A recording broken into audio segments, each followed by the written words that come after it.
കർത്താനാൽ അനുഗ്രഹിക്കപ്പെട്ട വിശ്വാസികളുടെ സമൂഹമേ,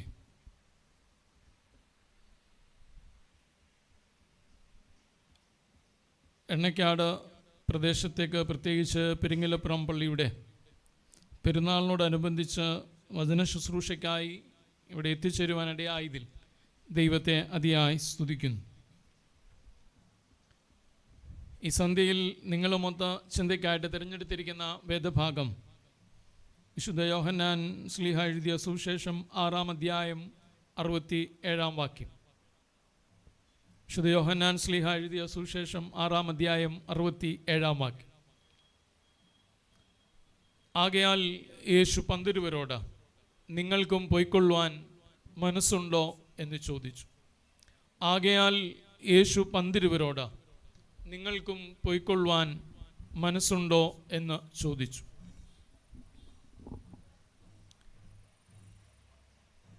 യോഹന്നാൻ്റെ സുവിശേഷത്തിൻ്റെ പ്രത്യേകതകൾ നമുക്ക് കൃത്യമായിട്ട് അറിയാവുന്നതാണ്. വേദശാസ്ത്രം നിറഞ്ഞു നിൽക്കുന്ന മറ്റ് സുവിശേഷകാരന്മാരിൽ നിന്ന് വ്യത്യസ്തമായ രചനാശൈലി കൊണ്ട് നിറഞ്ഞിരിക്കുന്ന ഒന്നാണ്. അതിലേതാണ്ട് 71 വാക്യങ്ങളോളമുള്ള ഒരു വലിയ അധ്യായത്തിൻ്റെ അവസാന ഭാഗത്ത് എത്തുമ്പോൾ യേശുക്രിസ്തു തൻ്റെ ശിഷ്യന്മാരോട് ചോദിക്കുന്ന, അല്ലെങ്കിൽ സ്നേഹപൂർവം അവർക്ക് അനുവാദം കൊടുക്കുന്ന ഒന്നാണ്, നിങ്ങൾക്കും പോയിക്കൊള്ളുവാൻ മനസ്സുണ്ടോ എന്നുള്ളത്. ഈ പ്രദേശത്ത് ഞാനിതാദ്യമായിട്ടല്ല വരും. നിങ്ങൾ ഓർക്കുന്നുണ്ടോ എന്നുള്ളത് നിങ്ങളെ കുഴപ്പിക്കുവാൻ ഞാൻ ആഗ്രഹിക്കുന്നില്ല. കാരണം അസഹനീയമായ ചൂട് അനുഭവിച്ചാണ് നിങ്ങളിവിടെ ഇരിക്കുന്നതെന്ന് നല്ല ബോധ്യമുണ്ട്. പ്രത്യേകിച്ച് തോനയ്ക്കാട് ദേവാലയത്തിൽ ബഹുമാനപ്പെട്ട അച്ഛൻ ഇരിക്കുന്ന കാലം മുതലുള്ള പരിചയമാണ്. പ്രത്യേകിച്ച് തോനയ്ക്കാട് യാക്കോബ് മൽപ്പാൻ അച്ഛനോടുള്ള ആദരവ്, ആ സ്നേഹം, അത് എന്നിലേക്ക് ആവോളം പകർന്നു നൽകുന്ന ഒരു ഇടയശ്രേഷ്ഠനാണ് ബഹുമാനപ്പെട്ട നിങ്ങളുടെ വികാരി അച്ഛൻ. ഈ ഇടവകയും എനിക്ക് അപരിചിതമായൊന്നല്ല. ബഹുമാനപ്പെട്ട ഇമ്മാനുവൽ അച്ഛനും ബഹുമാനപ്പെട്ട മനീഷ് അച്ഛനുമൊക്കെ കുടുംബപരമായും സ്നേഹപരമായും ഒക്കെ ചേർന്ന് നിൽക്കുന്ന പ്രിയപ്പെട്ടവരാണ്.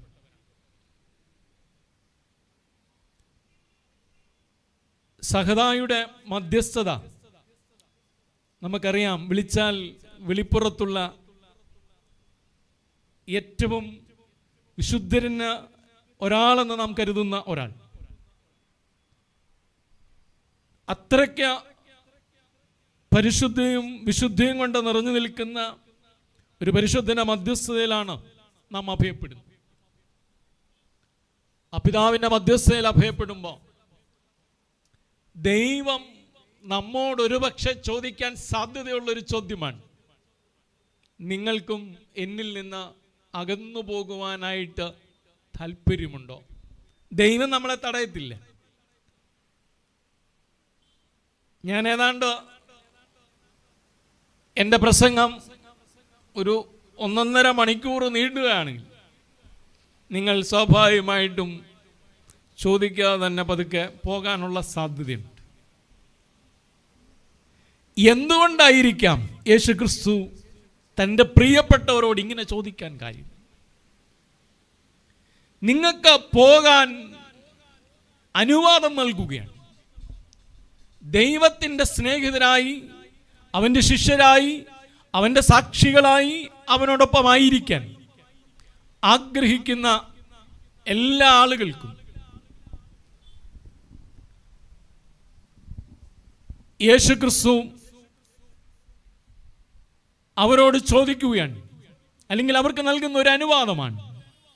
ആരെയും പിടിച്ചു നിർത്തുന്നില്ല, ആരെയും ബലാത്കാരണ തന്നെ പിൻപറ്റണമെന്ന് അവകാശപ്പെടുന്നില്ല. ആശിക്കുന്നുമില്ല.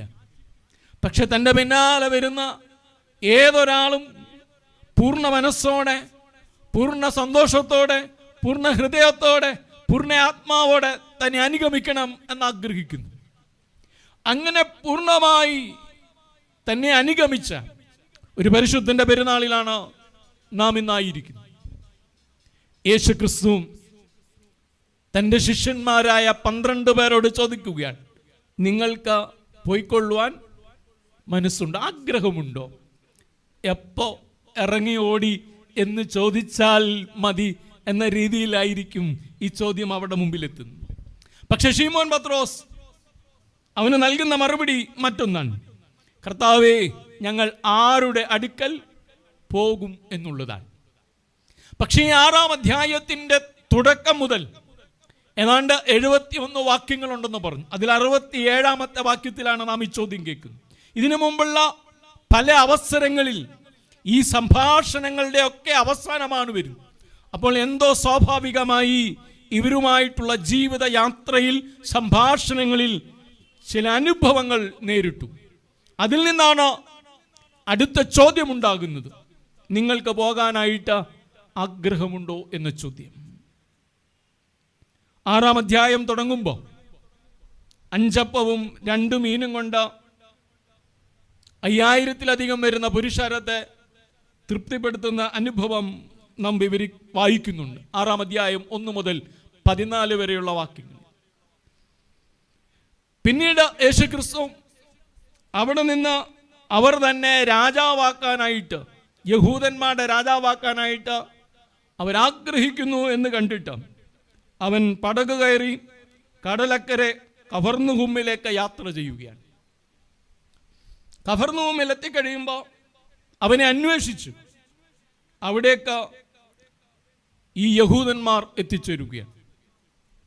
അതിനുശേഷം യഹൂദന്മാരും യേശുക്രിസ്തുവും തമ്മിൽ സംഭാഷണങ്ങൾ നടക്കും. ഈ സംഭാഷണങ്ങളുടെ തുടർച്ച എന്ന വണ്ണമാണ് നീണ്ടുപോയി നമുക്ക് പരിചിതമായിട്ടുള്ള ചില വാക്യങ്ങൾ. ഞാൻ ജീവന്റെ അപ്പമാകുന്നു, എൻ്റെ ശരീരം ഭക്ഷിക്കുകയും എൻ്റെ രക്തം കുടിക്കുകയും ചെയ്യുന്നവൻ എന്നിലും ഞാൻ അവനിലും വസിക്കും, അവസാന നാളിൽ ഞാൻ അവനെ ഉയർത്തെഴുന്നേൽപ്പിക്കും. ഇങ്ങനെയുള്ള നമ്മുടെ നിത്യജീവിതത്തിൽ നമ്മോട് ചേർന്ന് നിൽക്കുന്ന വചനങ്ങളുടെ സംസാരം ഈ ഭാഗത്താണ് ഉണ്ടാകുന്നത്. അതിൻ്റെ അവസാനം ഇങ്ങനെ ഒരു ചോദ്യം ചോദിക്കണമെങ്കിൽ തീർച്ചയായിട്ടും ഈ സംഭാഷണങ്ങളിൽ വ്യക്തമാണ് ഇവർക്ക് തിരിച്ചു പോകാൻ, യേശുവിൽ നിന്ന് അകന്നു പോകാൻ ഒരു ആഗ്രഹം ഉള്ളിൻ്റെ ഉള്ളിലുണ്ട്. പലപ്പോഴും നമുക്കും തോന്നിയിട്ടുണ്ട് പോകണോ വേണ്ടായോ എന്നുള്ളത്. കുറേ നേരം കഴിയുമ്പോൾ നമുക്കൊരാഗ്രഹമുണ്ട്, തിരിച്ചെവിടേക്ക് പോകണം, വീട്ടിൽ പോകണം. നമ്മുടെ ഒരാഗ്രഹമാണ്. യേശുവിനോടുകൂടെ എപ്പോഴും ആയിരിക്കുവാൻ വിളിച്ച് വേർതിരിക്കപ്പെട്ട ആളുകളോടാണ് പറയുന്നത്, നിങ്ങൾക്ക് തിരിച്ചു പോകുവാനായിട്ട് ആഗ്രഹമുണ്ടോ? Do you also wish to go away? Do you also wish to go away? നിങ്ങൾക്കും എന്നിൽ നിന്ന് അകലേക്ക് പോകാൻ, പിരിഞ്ഞു പോകാൻ, എന്നെ വിട്ടുപോകാൻ ആഗ്രഹമുണ്ടോ?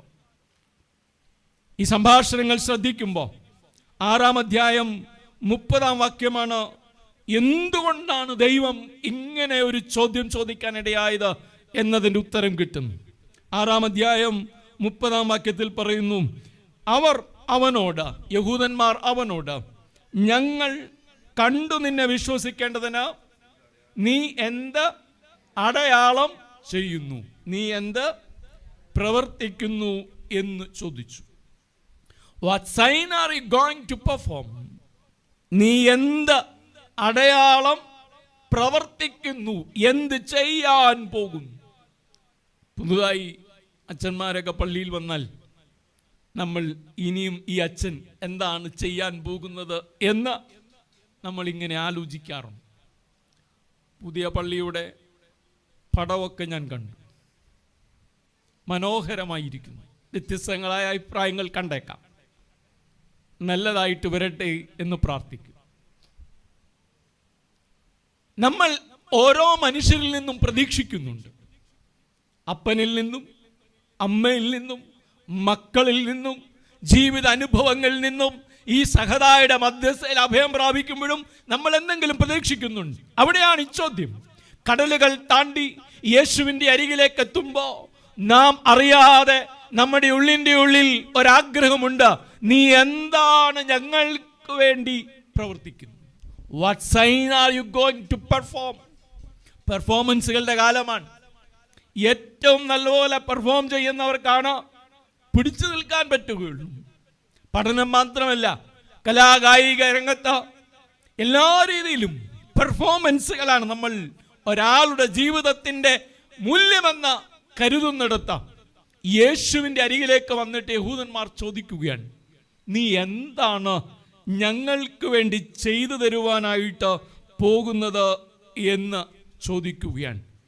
അപ്പൊ ദൈവസന്നിധിയിലേക്ക് വരുമ്പോൾ ദൈവത്തിൽ നിന്ന് ചില കാര്യങ്ങൾ പ്രതീക്ഷിക്കുന്നുണ്ട്. ദൈവത്തിൽ നിന്ന് അത്ഭുതങ്ങളും അടയാളങ്ങളും പ്രതീക്ഷിക്കുന്നുണ്ട്. സ്വാഭാവികമാണ്. ദൈവത്തിൽ നിന്ന് അടയാളങ്ങളും അത്ഭുതങ്ങളും നാം പ്രതീക്ഷിക്കുക സ്വാഭാവികമാണ്. പക്ഷെ ഈ ചോദ്യത്തിന് ഏറ്റവും അവസാനം കിട്ടുന്ന മറുപടി, നിങ്ങൾക്കും എന്നിൽ നിന്ന് അകന്നു പോകുവാൻ ആഗ്രഹമുണ്ടോ എന്നുള്ളതാണ്. ദൈവസന്നിധിയിലേക്ക് വരുന്ന ഓരോ മനുഷ്യനും ദൈവത്തിൽ നിന്ന് എന്തെങ്കിലുമൊക്കെ പ്രതീക്ഷിക്കുന്നുണ്ടെങ്കിൽ യേശു ക്രിസ്തു പറയുകയാണ്, മത്തായി ശ്ലീഹായുടെ സുവിശേഷം 12-ാം അധ്യായം 38-ാം വാക്യം. അവിടെ ഇപ്രകാരം പറയുന്നു, നീ ഒരു അടയാളം ചെയ്തു കാണുവാൻ ഞങ്ങൾ ആഗ്രഹിക്കുന്നു. യഹൂദന്മാർ തന്നെ പറയുകയാണ് മറ്റൊരു സന്ദർഭത്തിൽ, നീ ഒരു അടയാളം ചെയ്തു കാണുവാൻ ഞങ്ങൾ ആഗ്രഹിക്കുന്നു. എൻ്റെ നിങ്ങളുടെയും ഒക്കെ ജീവിതത്തിൽ ദൈവം ഇടപെടണമെന്നും ദൈവം ഒരു കാര്യം അടയാളമായി നൽകണമെന്നുമൊക്കെ വല്ലാതെ ആഗ്രഹിക്കുന്നുണ്ടാകാം. സ്വാഭാവികം മാത്രമാണ്. പക്ഷേ യഹൂദന്മാരോട് യേശു ക്രിസ്തു നൽകുന്ന മറുപടി ഇങ്ങനെയാണ്, നീ ഒരു അടയാളം ചെയ്തു കാണുവാൻ ആഗ്രഹിക്കുന്നു എന്ന് പറയുന്ന ആളുകളോട് യേശു ക്രിസ്തു പറയുകയാണ്, ദോഷവും വ്യഭിചാരവുമുള്ള തലമുറ അടയാളം അന്വേഷിക്കുന്നു. ദോഷവും വ്യഭിചാരവുമുള്ള തലമുറ അടയാളം അന്വേഷിക്കുന്നു എന്ന് പറയുകയാണ്. അതിനുശേഷം യേശു ക്രിസ്തു അവരോട് പറയുകയാണ്, യോനാ പ്രവാചകന്റെ അടയാളമല്ലാതെ അതിന് അടയാളം ലഭിക്കുകയില്ല. ദോഷവും വ്യഭിചാരവുമുള്ള തലമുറയാണ് അടയാളങ്ങളുടെ പുറകെ പോകുന്നു. എൻ്റെയും നിങ്ങളുടെയും ജീവിതത്തിൽ അടയാളങ്ങൾ അന്വേഷിച്ച് ക്രിസ്തുവിനെ കണ്ടെത്താം എന്നാണ് ആഗ്രഹിക്കുന്നതെങ്കിൽ നമുക്ക് പരാജയമാണ് സംഭവിക്കാൻ പോകുന്നത്. മത്തായി ശ്ലീഹായുടെ സുവിശേഷം 19-ാം അധ്യായം 26-ാം വാക്യത്തിൽ യേശു ക്രിസ്തു ഇപ്രകാരം പറയുന്നുണ്ട്, മനുഷ്യർക്ക് അസാധ്യമെങ്കിലും ദൈവത്തിന് സകലവും സാധ്യം. നമുക്കിത് കാണാപ്പാഠമാണ്. കാരണം നാം ദൈവത്തെ അത്രയ്ക്ക് വിശ്വസിക്കുന്ന ഒരു വാക്യമാണ്. മനുഷ്യർക്ക് അസാധ്യമാണെങ്കിലും ആർക്ക് സാധ്യമാണ്? ദൈവത്തിന് സാധ്യമാണ്. പക്ഷെ അവിടെ ഒരു പ്രശ്നമുണ്ട്. ഇത് കർത്താവ് പറഞ്ഞു നിർത്തുന്ന ഉടനെ പത്രോസ് ശ്ലീഹ നൽകുന്ന മറുപടിയാണ്, കർത്താവേ, ഞങ്ങൾ സകലവും വിട്ട് നിന്നെ അനുഗമിച്ചിരിക്കുന്നു, ഞങ്ങൾക്ക് എന്ത് കിട്ടും? നാം ക്രിസ്തുവിൽ വിശ്വസിക്കുകയും അവനെ പിൻപറ്റുകയും ചെയ്യുമ്പോൾ അവൻ നമുക്ക് നൽകുന്ന ഉറപ്പുകൾ നാം എടുത്തു പ്രയോഗിക്കാറുണ്ട്. നാം ദൈവത്തിൽ നിന്ന് ലഭിക്കുന്ന ദൈവവചനങ്ങളെ എടുത്തു വെച്ച നാം അളന്നു തൂക്കി നോക്കി അവനോട് പ്രവർത്തിക്കാൻ ആവശ്യപ്പെടാറുണ്ട്. അതുപോലെ ഒന്നാണ് പരിശുദ്ധനായ പത്രോസ് ശ്ലീഹ യേശുവിൻ്റെ പുറകിന് പടകും വലയും വീടുമെല്ലാം ഉപേക്ഷിച്ചിറങ്ങി തിരിച്ചതാണ്. പക്ഷേ യേശു ക്രിസ്തു ഒരു സന്ദർഭത്തിൽ പറയുകയാണ്, മനുഷ്യർക്ക് അസാധ്യമായതെല്ലാം ദൈവത്തിന് സാധ്യമാണെന്ന് പറയുമ്പോൾ പത്രോസ് ശ്ലീഹ ചോദിക്കുകയാണ്, ഞങ്ങളെല്ലാം ഉപേക്ഷിച്ച് നിന്നെ അനുഗമിച്ചു, ഞങ്ങൾക്ക് എന്ത് കിട്ടും? കിട്ടണ്ടേ? കിട്ടണം, സ്വാഭാവികമായി കിട്ടണം. അവർക്ക് ന്യായമായിട്ടുള്ളതാണ്, അവകാശപ്പെട്ടതാണ്. പക്ഷെ യേശു ക്രിസ്തു നൽകുന്ന മറുപടി എന്താ? കിട്ടുമെന്ന് പറഞ്ഞോ? കിട്ടും എന്ന് പറഞ്ഞോ? കിട്ടും എന്ന് പറഞ്ഞില്ല. എന്നാൽ കിട്ടുമെന്ന് പറയാതെ പറഞ്ഞു. പക്ഷെ ഇങ്ങനെയാണ്, എൻ്റെ നിമിത്തം വീടോ ധനമോ സ്ഥലമോ വസ്തുവകളോ അപ്പനോ അമ്മയോ വീടോ നിലങ്ങളോ എല്ലാം, മക്കളെയോ എല്ലാം ഉപേക്ഷിക്കപ്പെട്ടാൽ നിങ്ങൾക്കതിൻ്റെ 10 മടങ്ങ് ലഭിക്കും. പക്ഷെ എവിടെയാ? വരാനിരിക്കുന്ന രാജ്യത്തിൽ നിത്യജീവൻ ലഭിക്കുമെന്നാണ് പറഞ്ഞു നിർത്തുന്നത്. മനുഷ്യർക്ക് അസാധ്യമായത് സാധ്യമാക്കി തരാൻ കഴിവുള്ള ഒരു ദൈവം എന്നോടും നിങ്ങളോടും പറയുന്നു, എന്താണ് നഷ്ടപ്പെട്ടത്? എന്തെല്ലാം നഷ്ടപ്പെട്ടാലും, എന്തെല്ലാം പോയാലും, എന്തെല്ലാം ഇല്ലെങ്കിലും, 12 വട്ടം മിച്ചം വെച്ചു. പിള്ളേരുടെ ഭാഷയിൽ പറഞ്ഞാൽ ആളുപുല്ലിയാണ്. അതുകൊണ്ട് നമുക്ക് എന്ത് ചെയ്യാം? യഹൂദന്മാരുടെ രാജാവായി ഇവനെ വാഴിക്കാം. അപ്പോഴേ അവർ കടൽ കടന്ന് അവന്റെ അരികിലേക്ക് എത്താനായിട്ട് ശ്രമിച്ചപ്പോഴേ യേശു ക്രിസ്തു അവിടെ എഴുതിയിരിക്കുകയാണ്, അവൻ അവരുടെ കയ്യിൽ നിന്ന് വഴുതിപ്പോയി എന്നാണ് എഴുതിയിരിക്കുന്നത്. 6-ാം അധ്യായം 15-ാം വാക്യം. അവർ തന്നെ പിടിച്ച് രാജാവാക്കുവാൻ ഭാവിക്കുന്നു എന്നറിഞ്ഞപ്പോൾ അവൻ അവരുടെ കയ്യിൽ നിന്ന് വഴുതിപ്പോയി, മലയ്ക്ക് പിന്നെയും തനിച്ച് മലയ്ക്ക് വാങ്ങിപ്പോയി, വഴുതിപ്പോയി എന്ന് രേഖപ്പെടുത്തിയിരിക്കുന്നു. ഇതേ യഹൂദന്മാരാണ് 3 വർഷം കഴിയുമ്പോൾ ഇവൻ യഹൂദന്മാരുടെ രാജാവ് അല്ല എന്ന് പ്രഖ്യാപിച്ചു.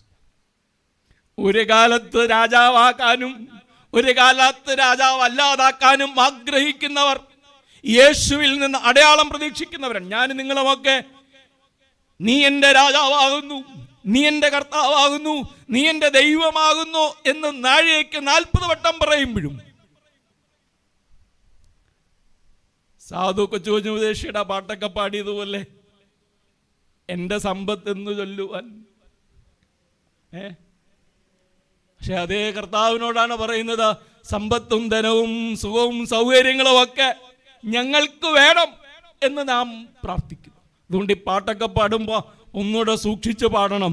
എൻ്റെ സമ്പത്ത് എന്ന് ചൊല്ലുവാൻ വേറെ ഇല്ല ഒന്നും എന്നൊക്കെ പറഞ്ഞ് നീ മാത്രമാണ് എൻ്റെ സമ്പത്ത് എന്ന് നീട്ടിപ്പാടുമ്പോൾ ഇവിടെ യേശുവിനെ പുറകെ ഇറങ്ങി തിരിച്ച യഹൂദന്മാർ വീണ്ടും വന്നിട്ട് പറയുകയാണ്, ഞങ്ങൾക്ക് നിന്നെ രാജാവാക്കണം, പക്ഷെ ഞങ്ങൾക്കൊന്നുകൂടെ ഒന്ന് പരിശോധിച്ചറിയേണ്ടതായിട്ടുണ്ട്. ഇപ്പൊ ചെയ്തതിനേക്കാൾ കൂടിയ ഐറ്റം കയ്യിലുണ്ടോ? അതാണ് ഈ ചോദ്യം. 1-ാം റൗണ്ട് കഴിഞ്ഞു, 2-ാം റൗണ്ട് കഴിഞ്ഞു, 3-ാം റൗണ്ടിലേക്ക് പോകാണ്. ഇനി എലിമിനേഷനാണ്. ഇനി ആര് തുടരും എന്നുള്ളത് നമുക്ക് തീരുമാനിക്കണം. നിങ്ങളൊന്ന് ആലോചിച്ച് നോക്കിയേ, ദൈവത്തെ അന്വേഷിച്ചിറങ്ങിയ ഒരു കൂട്ടം ആളുകൾ. നാം ആരുടെ പെരുന്നാളിലാണ്? സഹദായുടെ പെരുന്നാളിലാണ്. ഉണ്ടായിരുന്ന വലിയ ഉദ്യോഗം ത്യജിച്ച, ആ ധനവും സൗകര്യങ്ങളും സുഖവും അതിൻ്റെ എല്ലാ പ്രതാപങ്ങളും ഉപേക്ഷിച്ച് യേശുവിനായി മരിക്കാൻ തയ്യാറായ ഒരു മനുഷ്യന്റെ ഓർമ്മ പെരുന്നാളിലാണ്. ആ വിശുദ്ധന്റെ സന്നിധിയിലാണ് ഞാൻ നിങ്ങളും നിൽക്കുന്നത്. ആ സഹത നമ്മളെ ഓർമ്മിപ്പിക്കുകയാണ്, നമുക്ക് നമ്മുടെ ജീവിതയാത്രകളിൽ ദുഃഖങ്ങളും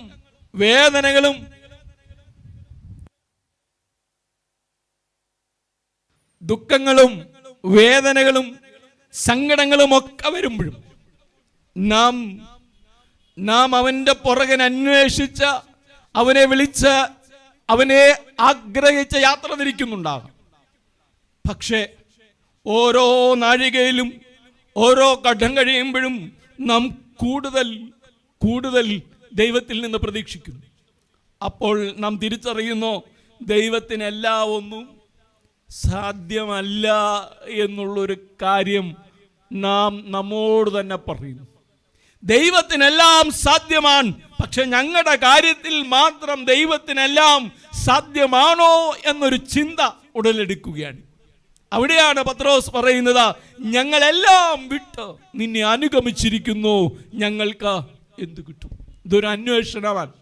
അതേ ചോദ്യമാണ് ഈ യഹൂദന്മാർ യേശുവിനോട് ചോദിക്കുന്നത്.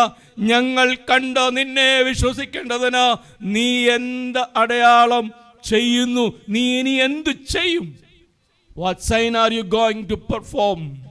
ദൈവത്തിൽ നിന്ന് പെർഫോമൻസുകൾ പ്രതീക്ഷിക്കുന്ന ഒരു കാലഘട്ടത്തിൽ ജീവിക്കുമ്പോൾ ഞാനും നിങ്ങളും ദൈവത്തിൻ്റെ വചനം ഓർക്കുക. അവൻ നമ്മളോട് പറയുന്നു, അടയാളങ്ങളും അത്ഭുതങ്ങളുമല്ല, അടയാളങ്ങളും അത്ഭുതങ്ങളുമല്ല. ദൈവത്തെ മനസ്സിലാക്കാൻ, ദൈവത്തോടൊപ്പം നടക്കാൻ, ദൈവത്തോട് ചേർന്ന് ജീവിക്കാനുള്ള ബലം എന്ന് പറയുന്നത്. അടയാളങ്ങളും അത്ഭുതങ്ങളും ഒരു സൂചനയാണ്. അടയാളങ്ങളും അത്ഭുതങ്ങളും ദൈവത്തെ അറിയാനുള്ളൊരു സൂചനയാണ്. പക്ഷേ ദൈവത്തോട് ചേർന്ന് നടക്കാൻ അടയാളങ്ങളും അത്ഭുതങ്ങളും അന്വേഷിച്ചുകൊണ്ടിരുന്നാൽ യേശു നമ്മോട് ചോദിക്കും, നിങ്ങൾക്കും പോയിക്കൊള്ളുവാൻ മനസ്സുണ്ടോ എന്നുള്ളത്. നാം ഒരു പരാജയത്തിലേക്ക് പോകാനുള്ള സാധ്യതയുണ്ട്. രണ്ടാമതായി ഈ വേദഭാഗത്ത് നാം കാണുന്നത് 6-ാം അധ്യായത്തിൻ്റെ 36-ാം വാക്യത്തിലാണ്. എന്നാൽ നിങ്ങൾ എന്നെ കണ്ടിട്ടും വിശ്വസിക്കുന്നില്ല എന്ന് ഞാൻ നിങ്ങളോട് പറഞ്ഞുവല്ലോ. ആദ്യ ഭാഗം പറയുന്നത് ദൈവത്തിൽ നിന്ന് അടയാളം പ്രതീക്ഷിക്കുകയാണ്. ദൈവത്തിൽ നിന്ന് അടയാളം പ്രതീക്ഷിക്കുന്നതിന് കുഴപ്പമൊന്നുമില്ല. പക്ഷെ ഒന്ന് കഴിയുമ്പോൾ അടുത്ത ഒന്ന് പ്രതീക്ഷിക്കും, അടുത്തത് കഴിയുമ്പോൾ അടുത്തൊന്ന് പ്രതീക്ഷിക്കും. ഇങ്ങനെ പ്രതീക്ഷിക്കുന്ന മനുഷ്യർ നിരാശയിലേക്ക് കണ്ടുപോകുന്ന ചില നിമിഷങ്ങളുണ്ടാകും. അതുകൊണ്ടാണ് യേശുക്രിസ്തു പറയുന്നത്, ദോഷവും വ്യഭിചാരവുമുള്ള തലമുറ അടയാളം അന്വേഷിച്ചു പോകുന്നു. അതുകൊണ്ടാണ് 5 അപ്പവും 2 മീനും കണ്ടിട്ടും മിച്ചം വന്നത് കണ്ടിട്ടും അതിൽ തൃപ്തിയാകാതെ പിന്നെയും അവൻ്റെ അരികിൽ ചെന്നിട്ട് ചോദിക്കുകയാണ്, കൂടുതലായി എന്തെങ്കിലും ചെയ്യാൻ നിനക്ക് പറ്റുമോ? അവിടെയാണ് യേശു ക്രിസ്തു പറയുന്നത്, നിങ്ങൾ എന്നെ കണ്ടിട്ടും വിശ്വസിക്കുന്നില്ല എന്ന് പറഞ്ഞു. ക്രിസ്തുവിൽ വിശ്വസിക്കാൻ, അവനെ പിൻപറ്റാനായിട്ട് പോകുന്ന എല്ലാ മനുഷ്യർക്കുമുള്ള ഏറ്റവും വലിയ പരാജയം എന്ന് പറയുന്നത് ക്രിസ്തുവിനെ തിരിച്ചറിയാൻ പറ്റുന്നില്ല എന്നുള്ളതാണ്. ആരെ തിരിച്ചറിയാൻ പറ്റുന്നില്ല? ക്രിസ്തുവിനെ തിരിച്ചറിയാൻ പറ്റുന്നില്ല, ക്രിസ്തുവിനെ മനസ്സിലാക്കാൻ പറ്റുന്നില്ല. നാം ഒക്കെ പ്രതീക്ഷിച്ചിരിക്കുന്ന ഒരു ക്രിസ്തുവുണ്ട്. ആ ക്രിസ്തു സങ്കല്പം നമ്മുടെ മനസ്സിൻ്റെ ഉള്ളിൽ കയറിക്കൂടുന്നതാണ്. ആ യഹൂദന്മാർക്കുണ്ടായിരുന്നു. യഹൂദന്മാരുടെ ചിന്താഗതിയിൽ രക്ഷകൻ എന്ന് പറയുന്നത്, മശിഹ എന്ന് പറയുന്നത്, അശ്വാരൂഢനായി വരുന്ന, ദാവീദിന്റെ സിംഹാസനത്തിൽ ഇരിക്കുന്ന, അവരെ എല്ലാ പ്രയാസങ്ങളിൽ നിന്നും വിടുവിക്കുന്ന ഒരു വലിയ രാജാവിനെയാണ് അവർ പ്രതീക്ഷിക്കുന്നത്. പക്ഷെ അവർക്ക് ലഭിക്കുന്നതോ കാലിത്തൊഴുത്തിൽ പിറന്ന, ആരും സഹായത്തിനില്ലാത്ത ഒരു പൈതലിനെയാണ് അവർക്ക് ലഭിക്കുന്നത്. അവരുടെ മുമ്പിൽ ഈ 6-ാം അധ്യായത്തിൽ പറയുന്നുണ്ട്, അവൻ മരപ്പണിക്കാരനായ യോസഫിന്റെ, നമുക്ക് പരിചയമുള്ള മറിയയുടെ മകനാണ്. നമുക്ക് വളരെ പരിചയമുള്ള, യാതൊരു സാധ്യതകളുമില്ലാത്ത ഒരു ഭവനത്തിൽ നിന്ന് വരുന്ന ഒരു തച്ചന്റെ മകനാണ് ഇവൻ. നമുക്ക് ഇവനിൽ വിശ്വസിക്കുവാൻ പ്രയാസമാണ്. ദൈവത്തെ പറ്റിയുള്ള നമ്മുടെ സങ്കല്പം ഇങ്ങനെയാണ്. പക്ഷെ കുഞ്ഞുനാളിൽ നമ്മുടെ മുമ്പിലേക്ക് തരുന്ന ഒരു ദൈവസങ്കല്പമുണ്ട്. അപ്പച്ചനും അമ്മച്ചിയും ഒക്കെ കുഞ്ഞിനെ മടിയിലേക്ക് എടുത്തു വെച്ചിട്ട് കുഞ്ഞിനെ പ്രാർത്ഥിക്കാനായിട്ട് പഠിപ്പിക്കും. എന്തോ പ്രാർത്ഥിക്കാൻ പഠിപ്പിക്കും? ലോകത്തിലെ ഏറ്റവും മനോഹരമായ പ്രാർത്ഥനയാണ്. കുഞ്ഞിനോട് പറയും, യേശു അപ്പച്ച രക്ഷിക്കണേ. അത്രയേ ഉള്ളൂ പ്രാർത്ഥന. കുഞ്ഞിൻ്റെ പ്രാർത്ഥന കഴിഞ്ഞു. ഇപ്പോഴും നമ്മുടെ പ്രാർത്ഥന അത്രയൊക്കെ ഉള്ളൂ അച്ഛാ, നീണ്ടുപോയിട്ടില്ല. യേശു അപ്പച്ച രക്ഷിക്കണേ. വളരെ രസകരമായ പ്രാർത്ഥനയാണ്. പല്ലില്ലാത്ത, അല്ലെങ്കിൽ മുളച്ചു വരുന്ന കുഞ്ഞിലം പല്ലുകൾ, ആ പല്ലുകൾ കാണിച്ചുകൊണ്ട് യേശു അപ്പച്ചൻ്റെ പടമോ ദൈവമാതാവിൻ്റെയോ സഹോദരന്മാരുടെ പടമൊക്കെ കാണിച്ച് ആ ഫോട്ടോയുടെ മുമ്പിൽ കൈകൂപ്പി സംഭ്രം പടഞ്ഞിരിക്കുന്ന ഒരു പൈതൽ പ്രാർത്ഥിക്കുന്ന പ്രാർത്ഥന 2 വരെയേ ഉള്ളൂ. യേശു അപ്പച്ച രക്ഷിക്കണേ, യേശു അപ്പച്ച രക്ഷിക്കണേ എന്ന് പറയുന്ന പ്രാർത്ഥന ഇച്ചിരി കഴിയുമ്പോൾ നമ്മൾ തന്നെ വലുതാക്കി കൊടുക്കും. യേശു അപ്പച്ച അപ്പച്ചനെയും അമ്മച്ചിയെയും രക്ഷിക്കണേ. പ്രാർത്ഥന തുടങ്ങാൻ പോകുന്നേ ഉള്ളൂ. യേശു അപ്പച്ച രക്ഷിക്കണേ എന്ന് പറഞ്ഞ പ്രാർത്ഥന 2, 3, 4 ദിവസം കഴിയുമ്പോൾ, 1 മാസം കഴിയുമ്പോൾ അപ്പയും അമ്മയും രക്ഷിക്കണേ, അപ്പച്ചനെയും അമ്മച്ചിയെയും രക്ഷിക്കണേ. അപ്പച്ചനും അമ്മച്ചിയൊക്കെ പതുക്കെ ബാക്കിലോട്ട് പോകും. കുറച്ച് കഴിയുമ്പോൾ നാം പറഞ്ഞു കൊടുക്കും, യേശു അപ്പച്ച എന്നെ മോനെ രക്ഷിക്കണേ എന്ന് പറയും. അപ്പോൾ പ്രാർത്ഥിക്കും, യേശു അപ്പച്ച മോനെ രക്ഷിക്കണേ എന്ന് തന്നെ പ്രാർത്ഥിക്കും. പക്ഷെ നമ്മൾ പറയും മോനെ അല്ല കുഞ്ഞിനെ രക്ഷിക്കണേ. അപ്പോൾ കുഞ്ഞിനെ രക്ഷിക്കണേ എന്ന് പറയും. നിഷ്കളങ്കമായ പ്രാർത്ഥനയാണ്. ഒരു ആഗ്രഹമോ ഒരു ദുരാഗ്രഹമോ എന്തെങ്കിലും സ്വപ്നങ്ങളോ എന്തെങ്കിലും ദുരുദ്ദേശങ്ങളോ ഇല്ലാത്ത പ്രാർത്ഥനയാണ്. ഒന്നുമില്ല. ജീവിതത്തിൻ്റെ ലാഭനഷ്ട കണക്കുകളെ പറ്റിയുള്ള ബോധ്യമോ ജീവിതത്തിന് മുൻപോട്ടുള്ള സ്വപ്നങ്ങളെ പറ്റിയുള്ള ബോധ്യമോ ഒന്നുമില്ലാത്ത, ചൊല്ലിക്കൊടുക്കുന്നത് അതുപോലെ ഏറ്റുചൊല്ലുന്ന പവിത്രമായ പരിശുദ്ധമായ നിഷ്കളങ്കമായൊരു പ്രാർത്ഥന. ആ പ്രാർത്ഥന വലുതായി വരുമ്പോൾ ചിലപ്പോൾ എനിക്ക് തോന്നാറുണ്ട്, വീട്ടിൽ പ്രിയപ്പെട്ടവരൊക്കെ വരുമ്പോൾ പ്രാർത്ഥിക്കും, യേശുപ്പച്ച അപ്പച്ചനെ അമ്മച്ചി അപ്പയോ അമ്മയോ ഒക്കെ കാത്തുകൊള്ളണേ, എന്നെ കാത്തുകൊള്ളണേ. അപ്പോഴാണ് ആഗ്രഹിക്കുന്നത് വീട്ടിൽ വിരുന്ന് വന്നവരെ കാത്തുകൊള്ളണ്ടേ, അവരുടെ പേരും പറയും.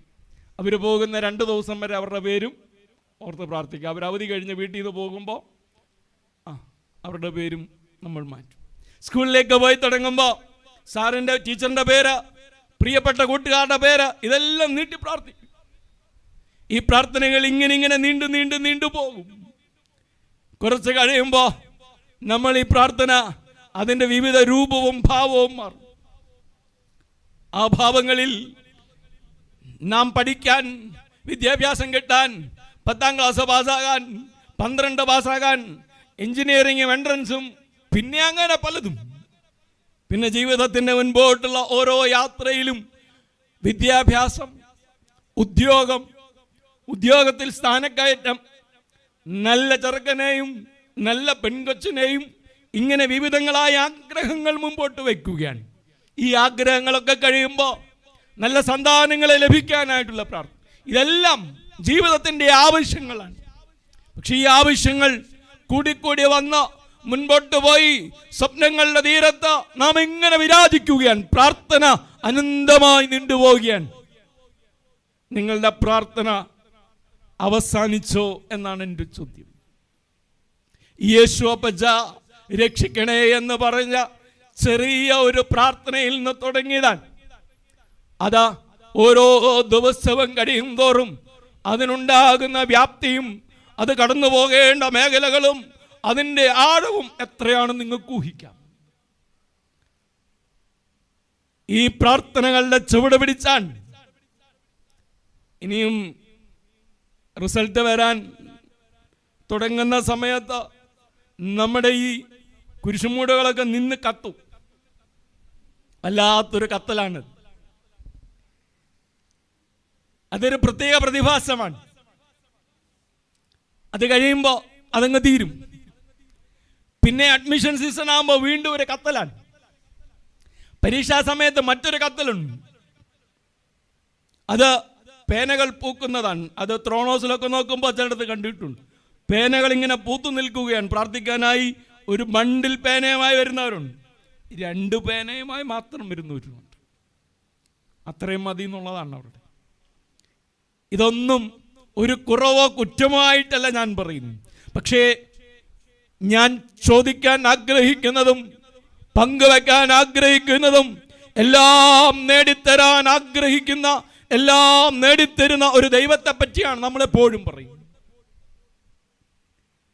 ഞാൻ നിങ്ങളും ക്രിസ്തുവിനെ മനസ്സിലാക്കാൻ ശ്രമിക്കുന്നില്ല എന്നുള്ളതാണ്.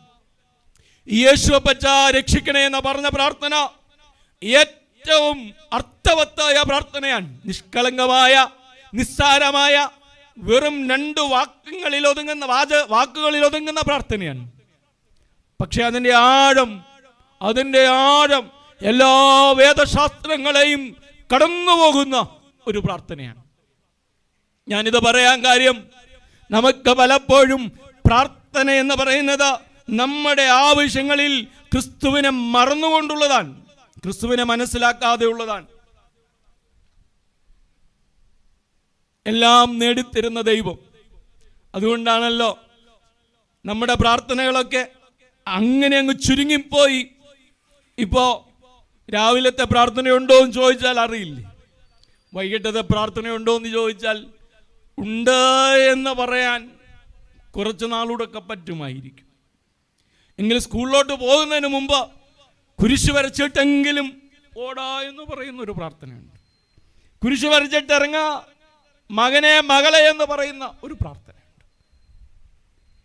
പരീക്ഷയ്ക്ക് പോകുമ്പോൾ അങ്ങനൊരു പ്രാർത്ഥനയുണ്ട്. ജോലിക്കായി എയർപോർട്ടിലേക്ക് പോകുമ്പോൾ ഒരു പ്രാർത്ഥനയുണ്ട്.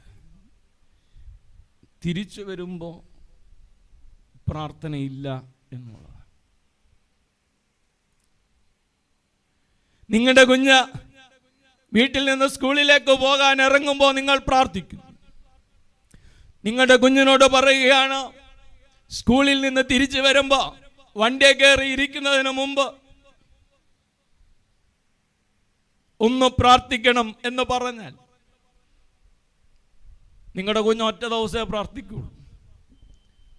അവൻ്റെ കൂടെയുള്ള വീട്ടിൽപ്പെട്ടവർ തന്നെ ആദ്യം പറയും, കൊച്ചിനെന്തോ കുഴപ്പമുണ്ട്. നിങ്ങൾ പറയും, ഇവിടെ നിന്ന് എയർപോർട്ടിലേക്ക് പോകുമ്പം പ്രാർത്ഥിക്കാം. എയർപോർട്ടിൽ നിന്ന് തിരിച്ച് അതേ വാഹനത്തിൽ ഇങ്ങോട്ട് വരുന്നതിന് മുമ്പ് അവിടെ നിന്നൊന്ന് പ്രാർത്ഥിച്ചാൽ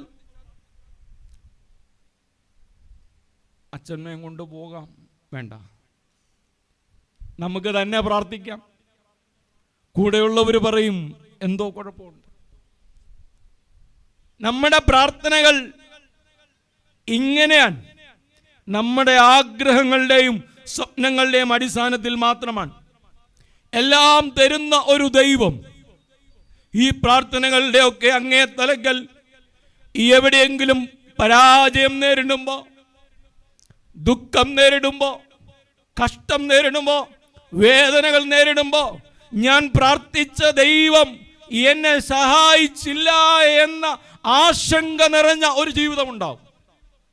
അവിടെയാണ് പ്രാർത്ഥിച്ചാൽ തരുന്ന ദൈവമാണ് എന്നുറച്ചു വിശ്വസിക്കുമ്പോൾ നിങ്ങൾക്കുണ്ടാകുന്ന ജീവിതത്തിലെ നഷ്ടങ്ങളുടെയും വേദനകളുടെയും ദുഃഖങ്ങളുടെയും മധ്യത്തിൽ ക്രിസ്തു നിങ്ങൾക്കാരാണെന്നൊരു ചോദ്യമുണ്ട്.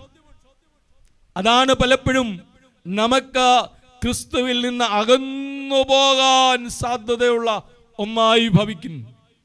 ദൈവത്തിൽ നിന്ന് അകന്നു പോകാൻ ഇടയായിത്തീരുന്നത് അവിടെയാണ്. നാം ഇത്രയും ചേർന്ന് നിൽക്കുമ്പോഴും ഇത്രയും അടുത്ത് നിൽക്കുമ്പോഴും ഞാൻ യഥാർത്ഥത്തിൽ ക്രിസ്തുവിനെ മനസ്സിലാക്കിയിട്ടുണ്ടോ എന്നുള്ളതാണ്. കൊരിന്ത്യർക്ക് എഴുതിയ 1-ാം ലേഖനം 15-ാം അധ്യായത്തിന്റെ 3-ാം വാക്യത്തിൽ പരിശുദ്ധനായ പൗലോസ് ശ്ലീഹ കൊരിന്ത്യരെ ഓർമ്മിപ്പിക്കുകയാണ്. കൊരിന്ത്യർക്ക് എഴുതിയ 1-ാം ലേഖനം 15-ാം അധ്യായത്തിന്റെ 33-ാം വാക്യത്തിൽ അവിടെ പൗലോസ് ശ്ലീഹ കൊരിന്ത്യരെ ഓർമ്മിപ്പിക്കുകയാണ്. അവൻ നമ്മുടെ പാപങ്ങൾക്ക് വേണ്ടി മരിച്ച് അടക്കപ്പെട്ട തിരുവെഴുത്തിൻ പ്രകാരം 3-ാം നാൾ ഉയർത്തെഴുന്നേറ്റു. ക്രിസ്തു നമ്മുടെ പാപങ്ങൾക്ക് വേണ്ടി മരിച്ച് അടക്കപ്പെട്ട 3-ാം നാൾ ഉയർത്തെഴുന്നേറ്റു എന്നുള്ളതാണ് ദൈവത്തിൽ വിശ്വസിക്കുന്നതിനുള്ള പ്രധാനപ്പെട്ട കാരണം. എനിക്ക് ക്രിസ്തു ആരാണ്? എനിക്ക് ക്രിസ്തു ജീവൻ നൽകി, എനിക്ക് ക്രിസ്തു വീട് നൽകി, എനിക്ക് ക്രിസ്തു സൗഖ്യം നൽകി, എനിക്ക് ക്രിസ്തു ഉദ്യോഗം നൽകി, എനിക്ക് ക്രിസ്തു ഉയർന്ന മാർഗിൽ പാസ്സാക്കാൻ എന്നെ സഹായിച്ചു എന്ന് പറയുമ്പോൾ നിങ്ങളുടെ കൂട്ടത്തിൽ തോറ്റുപോകുന്നവർ, മരണത്തിലേക്ക് വീണു പോകുന്നവർ, കുടുംബ ബന്ധങ്ങളിൽ താളപ്പിഴകൾ ഉണ്ടാകുന്നവർ, ജീവിതത്തിന്റെ മുൻപോട്ടുള്ള യാത്രകളിൽ നഷ്ടങ്ങൾ നേരിടുന്നവർ, മാറാവ്യാധികളാൽ ജീവിതത്തിൽ ഒറ്റപ്പെട്ടു പോകുന്നവർ, സങ്കടത്തിന്റെ കയങ്ങളിലേക്ക് താണുപോകുന്നവർ, കുടുംബ ജീവിതത്തിന്റെ താളപ്പിഴകളിൽ അകപ്പെട്ടു പോകുന്നവർ, നിങ്ങൾക്കാരാണ് ക്രിസ്തു എന്നൊരു ചോദ്യമുണ്ട്. ദൈവമേ, ഞാൻ പ്രാർത്ഥിച്ചിട്ട് എൻ്റെ പ്രാർത്ഥനകൾ കേൾക്കാതെ പോയോ എന്നൊരു ചോദ്യമുണ്ട്. ദൈവം എന്താണ് എനിക്ക് മാത്രം നന്മകൾ നൽകാതെ പോകുന്നതെന്നൊരു ചോദ്യം അലയടിക്കും.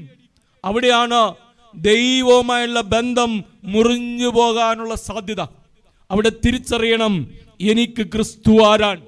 അതുകൊണ്ടാണ് യേശു ക്രിസ്തു പറയുന്നത്, നിങ്ങൾ എന്നെ കണ്ടിട്ടും വിശ്വസിക്കുന്നില്ല എന്നുള്ളു. ക്രിസ്തുവിൽ വിശ്വസിക്കുന്നതിൻ്റെ ആധാരം അടയാളങ്ങളല്ല. ക്രിസ്തുവിൽ വിശ്വസിക്കുന്നതിൻ്റെ ആധാരം ജീവിതത്തിൽ നാം എന്തെങ്കിലും നേടുന്നതുമല്ല, മറിച്ച് അവൻ നമ്മെ സ്നേഹിച്ച നമുക്ക് വേണ്ടി ജീവൻ വെച്ചു എന്നുള്ളതാണ്. ഇത് മറന്നുപോകുന്നു. അതുകൊണ്ടാണ് വിശുദ്ധനായ ഗീവർഗീസ് സഹദായുടെ മധ്യസ്ഥയിൽ അഭയം പ്രാപിക്കുമ്പോൾ ജോലി കളഞ്ഞ, ഉദ്യോഗം കളഞ്ഞ, തൻ്റെ സ്വത്തുക്കളെല്ലാം ദാനം ചെയ്ത മശിഹായ്ക്ക് വേണ്ടി മരിക്കാൻ, രക്തസാക്ഷിയാകാൻ ഇറങ്ങിത്തിരിച്ച ഒരാളുടെ മധ്യസ്ഥതയിലാണ്. നഷ്ടങ്ങളുടെയോ ലാഭങ്ങളുടെയോ കണക്കെടുക്കുമ്പോൾ ഞാൻ ലാഭങ്ങളുടെ കൂട്ടത്തിൽ ക്രിസ്തു എന്നെ അനുഗ്രഹിച്ചു എന്ന് പറയുമ്പോൾ മാത്രമല്ല, നഷ്ടങ്ങളുടെയും വേദനകളുടെയും മധ്യത്തിൽ ക്രിസ്തുവിനോട് ചേർന്ന് നിൽക്കാൻ പറ്റണമെങ്കിൽ ക്രിസ്തു എനിക്കാരാണെന്ന് തിരിച്ചറിയണം. 139 സങ്കീർത്തനത്തിൽ 15-16 വാക്യങ്ങളിൽ സങ്കീർത്തനക്കാരൻ പറയുന്നുണ്ട്, ഞാൻ വെറും പിണ്ഡകാരമായിരുന്നപ്പോൾ നിന്റെ കണ്ണ് എന്നെ കണ്ടു. ഞാൻ ഭൂമിയുടെ അധോഭാഗങ്ങളിൽ ഉണ്ടാക്കപ്പെട്ടപ്പോൾ നിന്റെ കണ്ണ് എന്നെ കണ്ടു. ഞാൻ വെറും പിണ്ഡാകാരമായിരുന്നപ്പോൾ, വെറും മാംസ കഷണമായിരുന്നപ്പോൾ, കണ്ണില്ല, മൂക്കില്ല, ചെവിയില്ല, വായില്ല, ഒന്നുമില്ല, ആരും എന്നെ കണ്ടിട്ടില്ല. പക്ഷെ ആരെന്നെ കണ്ടു? എൻ്റെ ദൈവം എന്നെ കണ്ടു എന്നുള്ളതാണ്. ആ ദൈവം എന്നെ സ്നേഹിച്ച എനിക്ക് വേണ്ടി ജീവൻ വെച്ചു എന്നുള്ളതാണ് ഞാൻ അവനെ സ്നേഹിക്കുകയും പിൻപറ്റുകയും ചെയ്യുന്നതിൻ്റെ അടിസ്ഥാനം. അതുകൊണ്ടാണ് സഹദ യേശുവിനെ എല്ലാം ഉപേക്ഷിച്ച മരിക്കാൻ തയ്യാറായി ഇറങ്ങിത്തിരിച്ചു. നിങ്ങളുടെ ജീവിതയാത്രയിൽ കുഞ്ഞുങ്ങൾക്ക് നാം പറഞ്ഞു കൊടുക്കുമ്പോൾ യേശു അപ്പച്ചാ രക്ഷിക്കണേ എന്നുള്ള പ്രാർത്ഥന മഹത്തരമായ പ്രാർത്ഥനയാണ്. ആ മുമ്പോട്ടുള്ള പ്രാർത്ഥനയിൽ നഷ്ടങ്ങളുടെ കണക്കുകൾ, മാതാവിനെയോ പിതാവിനെയോ മക്കളെയോ കുടുംബത്തെയോ പ്രിയപ്പെട്ടവരെയോ സമ്പത്തുകളോ സ്വത്തുക്കളോ ഉദ്യോഗമോ വീടോ ധനമോ എന്ത് നഷ്ടപ്പെട്ടാലും still you believe in Jesus. എന്ത് നിങ്ങൾക്ക് ജീവിതത്തിൽ സംഭവിച്ചാലും നിങ്ങൾ ആരെ സ്നേഹിക്കും? യേശുവിനെ സ്നേഹിക്കും. നിങ്ങൾ എന്ത് ജീവിതത്തിൽ നേടിയാലും നിങ്ങൾ ആരെ സ്നേഹിക്കും? യേശുവിനെ സ്നേഹിക്കും. എന്നേക്കാൾ കൂടുതലായി അപ്പനെയോ അമ്മയോ വീടോ ധനമോ വസ്തുക്കളോ ഒന്നിനെയും സ്നേഹിക്കാതെ എന്നെ സ്നേഹിക്കുന്നവനാണ് ദൈവരാജ്യത്തിന് അർഹൻ എന്നോർമ്മിപ്പിക്കുന്നു. അതുകൊണ്ടാണ് ആ പ്രാർത്ഥന ഏറ്റവും വിലയേറിയതായത്, യേശു അപ്പച്ച രക്ഷിക്കണേ. ഒരാഗ്രഹങ്ങളുമില്ല. നഷ്ടങ്ങൾ ജീവിതത്തിൽ സംഭവിക്കാം, ഉയർച്ചകൾ ജീവിതത്തിൽ ഉണ്ടാകാം. എന്നാൽ യേശുവുമായുള്ള, യേശു ക്രിസ്തുവുമായുള്ള എൻ്റെ നിങ്ങളുടെ ബന്ധം അവനെ മനസ്സിലാക്കേണ്ടത്, അവൻ എനിക്ക് വേണ്ടി മരിച്ച് അടക്കപ്പെട്ട ഉയർത്തെഴുന്നേറ്റു. ആർക്ക് വേണ്ടിയാ? എൻ്റെ പാപങ്ങൾക്ക് വേണ്ടി. അവിടെയാണ് ദൈവവുമായുള്ള ബന്ധം അവനെ മനസ്സിലാക്കുന്നത്, അതിൻ്റെ ആഴങ്ങളിലേക്ക് പോകുന്നത്. ആരും തിരിച്ചറിയാതില്ല, ആരും കാണാതെ, ആരാലും ഗവനിക്കപ്പെടാതെ, ആരാലും മനസ്സിലാക്കപ്പെടാതെ ഇരുന്നൊരു കാലത്ത് എന്നെ കരുതിയ ഒരു ദൈവമുണ്ട്. നിങ്ങൾ പ്രാർത്ഥിച്ചാലും, നിങ്ങൾ മുൻപോട്ട് പോകുമ്പോഴും, നിങ്ങൾ വിശ്വാസത്തിൽ നിലനിൽക്കുമ്പോഴും നഷ്ടങ്ങളുടെ വേലിയേറ്റങ്ങൾ, നഷ്ടങ്ങളുടെ കൂമ്പാരങ്ങൾ നിങ്ങളുടെ മുമ്പിൽ വരുമ്പോൾ അറിയാതെ ദൈവത്തിൽ നിന്ന് അകന്നു പോകാനുള്ള സാധ്യതയുണ്ട്. നിങ്ങളുടെ കുഞ്ഞുങ്ങൾ ചില പരാജയങ്ങളുടെ നടുവിൽ, നിങ്ങളുടെ കുഞ്ഞുങ്ങൾ, നിങ്ങളുടെ പ്രിയപ്പെട്ടവർ, നിങ്ങളുടെ സ്നേഹിതർ ചില പരാജയങ്ങളുടെ നടുവിൽ ദൈവത്തെ ഇനി വിളിക്കണോ എന്നാലോചിക്കുന്ന നിമിഷമുണ്ട്. അതിന് കാരണം യഥാർത്ഥത്തിൽ ക്രിസ്തുവിനെ മനസ്സിലാക്കിയിട്ടില്ല എന്നുള്ളതാണ്. എല്ലാം എനിക്ക് തരുന്നൊരു ദൈവം, ജോലിയും ഉദ്യോഗവും വീടും ധനവും സമ്പത്തും സൗകര്യങ്ങളും എല്ലാം തരുന്നൊരു ദൈവമാണ് എന്ന് കരുതുന്നിടത്ത് അപകടങ്ങൾ, നഷ്ടങ്ങൾ, വേദനകൾ, വ്യാധികൾ, ദുരിതങ്ങൾ, രോഗങ്ങൾ, പ്രയാസങ്ങൾ കടന്നു വരുമ്പോൾ എനിക്ക് ദൈവം ആര് എന്നൊരു ചോദ്യമുണ്ടാകും. ആ ചോദ്യത്തിന് ഉത്തരമാണ് എൻ്റെ പാപങ്ങൾക്ക് വേണ്ടി മരിച്ച് അടക്കപ്പെട്ട ഉയർത്തെഴുന്നേറ്റ ക്രിസ്തു.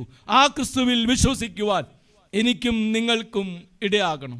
അതാണ് ദൈവം അവനെ മരിച്ചവരുടെ ഇടയിൽ നിന്ന് ഉയർത്തെഴുന്നേൽപ്പിച്ചു എന്നുള്ളതാണ് നമ്മുടെ വിശ്വാസത്തിൻ്റെ അടിസ്ഥാനമെന്ന മറന്നു പോകരുത്.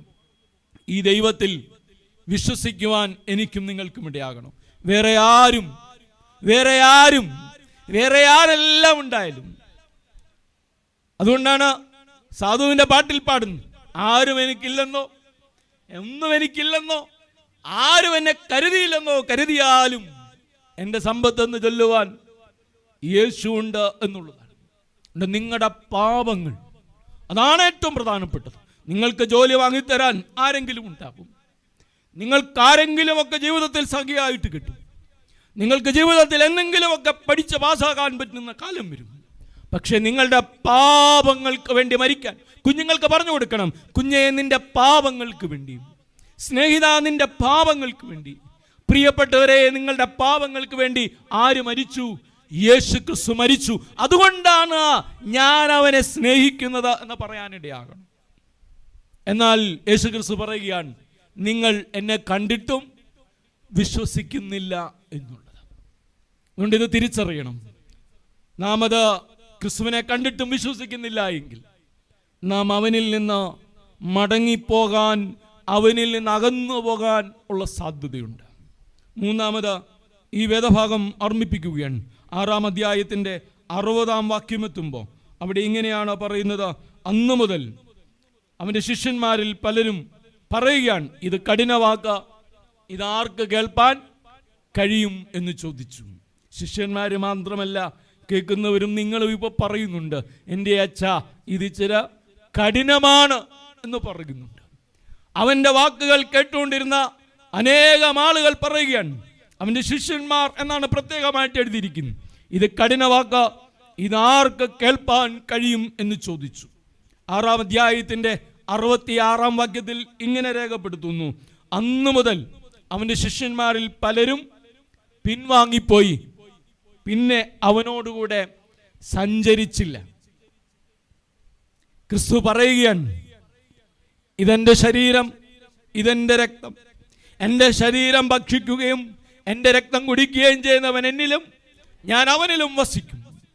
ദൈവം നമ്മുടെ കൂടെ വസിക്കണം, നമ്മുടെ കുഞ്ഞുങ്ങളുടെ കൂടെ വസിക്കണം, നമ്മുടെ ഭവനങ്ങളിൽ വസിക്കണം. ക്രിസ്തു പറയാൻ, എൻ്റെ ശരീരം ഭക്ഷിക്കുകയും എൻ്റെ രക്തം കുടിക്കുകയും ചെയ്യുന്നവൻ എന്നിലും ഞാൻ അവനിലും വസിക്കും. അവസാന നാളിൽ ഞാൻ അവനെ ഉയർത്തെഴുന്നേൽപ്പിക്കും. എത്ര മഹത്തരമായ വാക്കുകളാണ് പറയുന്നത്. അവൻ്റെ ശരീരം നമുക്കായി നൽകുന്നു എന്ന് പറയുന്നത് വിശുദ്ധ കുർബാനയുടെ അനുഭവത്തെ പറ്റിയാണ്. ഇത്ര മഹത്തരമായ വിശുദ്ധ കുർബാനയുടെ അനുഭവത്തെ പറ്റി പറയുമ്പോൾ അവൻ്റെ ശിഷ്യന്മാർ പറയുകയാണ്, യഹൂദന്മാരെല്ലാവരുമല്ല, അവൻ്റെ ശിഷ്യന്മാർ അനേകം ആളുകളുണ്ട്. അവർ പറയുകയാണ്, ഇത് കഠിനമാണ്, ഇതാരെ കൊണ്ട് കഴിയും? അല്ലെങ്കിലും വിശുദ്ധ കുർബാനയെ പറ്റി പറയുമ്പോൾ നമുക്കെല്ലാമുള്ള പരിഭവമാണ്, എൻ്റെ അച്ഛ ഇച്ചിരി കഠിനമാണ്, രാവിലെ ഒന്നും കഴിക്കാതെയും കുടിക്കാതെയും വരണം. അച്ഛൻ 7 മണിക്കോ 7:30ക്കോ എപ്പോഴാണ് തുടങ്ങിയാലും ഞങ്ങൾക്കൊരു സമയമുണ്ട്, ഞങ്ങൾ ആ സമയത്തെ വരും. എല്ലാം ഒന്ന് ഒതുക്കിയിട്ട് വേണ്ട എൻ്റെ അച്ഛാ വരാൻ. തിരക്കുകളാണ്, ദൂരമാണ്, ആരുമില്ല കൊണ്ടുവരാൻ. ഇങ്ങനെയുള്ള നിരവധി സങ്കടങ്ങളാണ് നമുക്ക് പറയാനുള്ളത്. ട്യൂഷൻ എങ്ങാനും കൊച്ചിന് പോകാനുള്ള സമയമാണെങ്കിൽ ആരും വരണ്ട, കൃത്യസമയത്ത് അവിടെ എത്തിയിരിക്കും.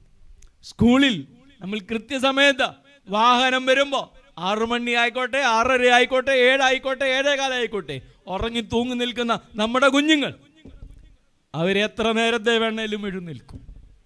പക്ഷെ വിശുദ്ധ കുർബാനയുടെ കാര്യം പറയുമ്പോൾ നമുക്കൊരിച്ചിരി പ്രയാസമാണ്, നമുക്കിച്ചിരി ബുദ്ധിമുട്ടാണ്. അതുകൊണ്ടാണ് നമ്മൾ ചോദിക്കുന്നത്, ഈ വന്ന കാലത്ത് ഇതാരെ കൊണ്ട് കഴിയും? നോമ്പിന്റെ കാലഘട്ടത്തിൽ നാം പറയും, ഇതാരെ കൊണ്ട് കഴിയും? പ്രത്യേകിച്ച് ഈ ഉഷ്ണമൊക്കെയുള്ള കാലമാണ്, അതികഠിനമായിരുന്നു. എൻ്റെ അച്ഛ എങ്ങനെ പിടിച്ചു നിൽക്കും? നമ്മുടെ ചോദ്യങ്ങൾ ഇങ്ങനെ ഒന്നിനു പുറകെ ഒന്നായി പോവുകയാണ്. എന്നാൽ യേശുക്രിസ്തു പറയുകയാണ്, ഇതെന്റെ ശരീരം, ഇതെന്റെ രക്തം. അത് പറഞ്ഞ എൻ്റെ ശരീരം ഭക്ഷിക്കുകയും എൻ്റെ രക്തം കുടിക്കുകയും ചെയ്യുന്നവൻ എന്നിലും ഞാൻ അവനിലും വസിക്കുന്നു എന്ന് പറഞ്ഞു നിർത്തുന്നിടത്ത് പറയുകയാണ്, അവൻ്റെ ശിഷ്യന്മാരിൽ പലരും പിൻവാങ്ങിപ്പോയി, പിന്നെ അവനോടുകൂടെ സഞ്ചരിച്ചില്ല. അങ്ങനെ എല്ലാവരും പോയപ്പോൾ നമുക്കും ഒരാഗ്രഹം, പോയാലോ എന്ന്. 12 പേർ മദ്വായിൽ കയറുന്ന പിള്ളേരുടെ കൂട്ടാൻ പെട്ടുപോയി. പോകാൻ പറ്റുന്നില്ല, എന്ത് ചെയ്യണമെന്നറിയത്തില്ല. അറിഞ്ഞുകൊണ്ട് തന്നെ അച്ഛൻ പറഞ്ഞു പോക്കോളം പറഞ്ഞു. നിങ്ങൾക്കും പോയിക്കൊള്ളുവാൻ മനസ്സുണ്ടോ എന്നാണ് ചോദിച്ചത്. നിങ്ങൾക്കും പോകാൻ മനസ്സുണ്ടെങ്കിൽ ഇപ്പൊ പോയവരുടെ കൂട്ടത്തിൽ പോകാം. ദൈവവചനം കേൾക്കാൻ 6-ാം അധ്യായം തുടങ്ങുമ്പോൾ അവന്റെ മുൻപിൽ 5 അപ്പവും 2 മീനും 5000-ത്തിലധികം വരുന്ന പുരുഷാരം, അവരുടെ സ്ത്രീജനങ്ങൾ, കുഞ്ഞുങ്ങൾ 12 കൊട്ട മിച്ചമെടുത്തു. അവനെ രാജാവാക്കാൻ ആഗ്രഹിച്ചു. അവൻ വഴുതിപ്പോയി. അവൻ കടൽ കടന്ന് അപ്പുറത്ത് ചെന്നു. അവനെ അന്വേഷിച്ച് അവന്റെ പുറകിന് ചെന്നു. അവന്റെ പുറകിന് ചെന്ന അവനോട് സംസാരിച്ച് ചോദിക്കുകയാണ്, ഇതുവരെ കണ്ടതൊക്കെ കൊള്ളാം, ഇനിയും ഇതിൽ കൂടുതൽ വല്ലതും പെർഫോം ചെയ്യാനായിട്ടുണ്ടെങ്കിൽ ഇപ്പൊ തന്നെ ഉറപ്പിക്കുകയാണ്, ഡീൽ. അപ്പോൾ അവൻ പറഞ്ഞു, നിങ്ങൾ അടയാളങ്ങളാണ് അന്വേഷിക്കുക. രണ്ടാമത് അവൻ പറഞ്ഞു, നിങ്ങൾ ക്രിസ്തുവിനെ കണ്ടിട്ടും വിശ്വസിക്കുന്നില്ല. മൂന്നാമത് അവൻ പറയുകയാണ്, എൻ്റെ ശരീരം ഭക്ഷിക്കുകയും എൻ്റെ രക്തം കുടിക്കുകയും ചെയ്യാത്ത ആർക്കും എന്നോടൊപ്പം യാത്ര തുടരാൻ പറ്റത്തില്ല. അതുകൊണ്ടാണ് യോഹന്നാൻ ശ്ലീഹ കൃത്യമായിട്ട് എഴുതിയിരിക്കുന്നത്, പിന്നെ അവർ അവനോടുകൂടെ സഞ്ചരിച്ചില്ല. ദൈവത്തോടൊപ്പം സഞ്ചരിക്കണമെങ്കിൽ വിശുദ്ധ കുർബാനയുടെ അനുഭവം എനിക്ക് നിങ്ങൾക്ക് ഉണ്ടാക്കണം. അത് കഴിയുമ്പോഴാണ് യേശു ക്രിസ്തു ചോദിക്കുന്നത്, നിങ്ങൾക്കും പോയിക്കൊള്ളുവാൻ മനസ്സുണ്ടോ? ആ മനസ്സുണ്ടോ എന്ന് ചോദിച്ചു കഴിയുമ്പോൾ ശീമോൻ പത്രോസ് അവനോട് പറയുകയാണ്, കർത്താവേ, ഞങ്ങൾക്ക് എന്ത് കിട്ടുമെന്നല്ല പറയുന്നത്, ഞങ്ങൾ നിന്നെ വിട്ടിട്ട് ആരുടെ അടുക്കൽ പോകും? അത് കഴിഞ്ഞിട്ട് ഒരു വാചകം കൂടെ പറയുന്നുണ്ട്, നിന്റെ പക്കൽ നിത്യജീവൻ ഉണ്ട്. നിന്റെ പക്കൽ നിത്യജീവന്റെ വചനങ്ങൾ ഉണ്ട്. നിന്നെ വിട്ടിട്ട് ഞങ്ങൾ ആരുടെ അടുക്കൽ പോകും? അതുകൊണ്ടാണ് ഒരു പാട്ട് വന്നത്, നിന്നെ വിട്ടിട്ടടി ഞങ്ങൾ എങ്ങുപോയി വസിക്കും, നീയല്ലോ ഞങ്ങൾക്കുള്ള ദിവ്യ സമ്പത്തീശു. ദൈവസന്നിധിയിൽ പരിശുദ്ധനായ പത്രോസ് ശ്ലീഹ പറയുകയാണ്, നിന്നെ വിട്ടിട്ട് ഞങ്ങൾ എവിടെ പോകും? ഇതേ മനുഷ്യനാണ് ചോദിക്കുന്നത്, ദൈവത്തിന് സകലവും സാധ്യമെന്ന് പറയുമ്പോൾ ചോദിക്കുകയാണ്, ഞങ്ങൾക്ക് എന്ത് കിട്ടും? എന്ത് കിട്ടുമെന്ന് ചോദിച്ചാൽ കുർബാനയുടെ അനുഭവത്തിന്റെ കാര്യങ്ങൾ മനസ്സിലാക്കി കഴിയുമ്പോൾ പറയുകയാണ്, ഞങ്ങൾക്ക് കിട്ടാനുള്ളതൊക്കെ നിന്റെ അടുക്കലുണ്ട്. യേശു ക്രിസ്തു അന്നവനോട് പറഞ്ഞു, എനിക്ക് വേണ്ടി വീടും ധനവും അപ്പനും അമ്മയും മക്കളും സൗഭാഗ്യങ്ങളും എല്ലാം ഉപേക്ഷിക്കുന്നവർക്ക് സ്വർഗരാജ്യത്തിൽ നിത്യജീവന് ലഭിക്കുമെന്ന് പറയുമ്പോൾ അതേ പത്രോസ് ശ്ലീഹ പറയുകയാണ്, നിന്റെ പക്കൽ നിത്യജീവന്റെ വചനങ്ങളുണ്ട്. ഈ ഒരു ബോധ്യം എനിക്ക് നിങ്ങൾക്ക് ഉണ്ടാകണം. നമ്മുടെ കുഞ്ഞുങ്ങൾ, ഞാൻ, എൻ്റെ പ്രിയപ്പെട്ടവർ, എൻ്റെ സ്നേഹിതർ, എൻ്റെ കുടുംബാംഗങ്ങൾ ദൈവത്തോടൊപ്പം നടക്കണം എന്ന് ആഗ്രഹിക്കുന്നുണ്ടോ? നിങ്ങളുടെ കുഞ്ഞുങ്ങൾ ആരോടൊപ്പം നടക്കണമെന്നാണ് ആഗ്രഹിക്കുന്നത്? നിങ്ങൾ ദൈവത്തോടൊപ്പം നടക്കണമെന്ന് ആഗ്രഹിക്കുന്നുണ്ടെങ്കിൽ നിങ്ങൾ തീർച്ചയായിട്ടും ആരാധനയിൽ, വിശുദ്ധ ബലിയിൽ സംബന്ധിക്കണം. പക്ഷെ ഇച്ചിരി പാടാൻ നമ്മൾ പറയും, എൻ്റെ അച്ഛ രാവിലെ കൊച്ചനെ കഴിപ്പിക്കാതെ അവിടെങ്ങാനും കൊണ്ടു നിർത്തിയാൽ വലിയ നോമ്പിൽ, ഒത്തിരി നോമ്പുണ്ട്, ഈ നോമ്പിൽ ഉപവസിക്കാനെങ്ങാനും പറഞ്ഞാൽ കുഞ്ഞ് തലകറങ്ങി താഴെ വീഴുമോ എന്നൊരു പേടിയുണ്ട്. പറഞ്ഞു കൊടുക്കണം, കുഞ്ഞ് ഒരു നേരം പട്ടിണി കടന്ന് മരിച്ചു പോയവരാരും ലോക ചരിത്രത്തിലില്ല. ഒരു നേരം പട്ടിണി കടന്നെന്ന് കരുതി ഗിന്നസ് ബുക്കിൽ കയറി ഇടം പിടിക്കാനും പറ്റത്തില്ല. അല്ലെങ്കിലും ഈ അവധിക്കാലത്ത് നമ്മുടെ കുഞ്ഞുങ്ങൾ രാവിലത്തെ ഭക്ഷണം എപ്പോഴാണ് കഴിക്കുന്നതെന്ന് പറയാതിരിക്കുന്നതാണ് ഭേദം. പക്ഷെ ഞായറാഴ്ച പള്ളിയിൽ പോകാൻ എൻ്റെ കുഞ്ഞ് രാവിലെ വല്ലതും കഴിച്ചേ പറ്റൂ, ഞങ്ങൾക്കും കഴിച്ചേ പറ്റൂ. പക്ഷെ അതേ ആള് ഏത് ഹോസ്പിറ്റലിൽ പോയാലും എത്ര നേരം വേണമെങ്കിലും ഫാസ്റ്റ് ചെയ്യും. അകത്തൂടിടുന്ന കുഴല് വയറ്റിനകത്തോട്ടെങ്ങാനും ഇറക്കാനാണെന്ന് പറഞ്ഞാൽ പിന്നെ ഒന്നും കഴിക്കരുത്. എത്ര മണിക്കൂർ വേണമെങ്കിലും പിടിച്ചു നിൽക്കാൻ പറ്റും. ഞാനും നിങ്ങളുമൊക്കെ സാഹചര്യത്തിനനുസരിച്ച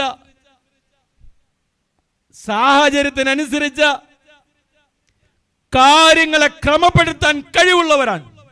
പക്ഷെ ദൈവത്തിന് വേണ്ടി കാര്യങ്ങളെ ക്രമപ്പെടുത്താൻ പറ്റുന്നില്ല എന്നുള്ളതാണ്. ഞാൻ നിങ്ങളും കുഞ്ഞുങ്ങളുടെ ശരീരത്തെ ഓർത്താണ് വല്ലാതെ വേവലാതിപ്പെടുന്നത്. ക്ഷീണിച്ചു പോകും, തളർന്നു പോകും, വയ്യാതാകും, പിടിച്ചിരിക്കാൻ പറ്റത്തില്ല. ക്രിസ്തുവിന്റെ ശരീരത്തെക്കാൾ വലുതാണോ നിങ്ങളുടെ കുഞ്ഞിന്റെ ശരീരം? നിങ്ങളുടെ കുഞ്ഞുങ്ങളുടെ ശരീരത്തെക്കാൾ നിങ്ങളുടെ ശരീരത്തെക്കാൾ വലുതാണ് ആര്? യേശുവിന്റെ ശരീരം. അതുകൊണ്ടാണ് യേശു ക്രിസ്തുവിന് വേണ്ടി സഹദാ മരണത്തെ വരിക്കാൻ തയ്യാറായി. സ്വയം മരിക്കുകയല്ല, ഏത് മരണത്തിന് മുമ്പിലും.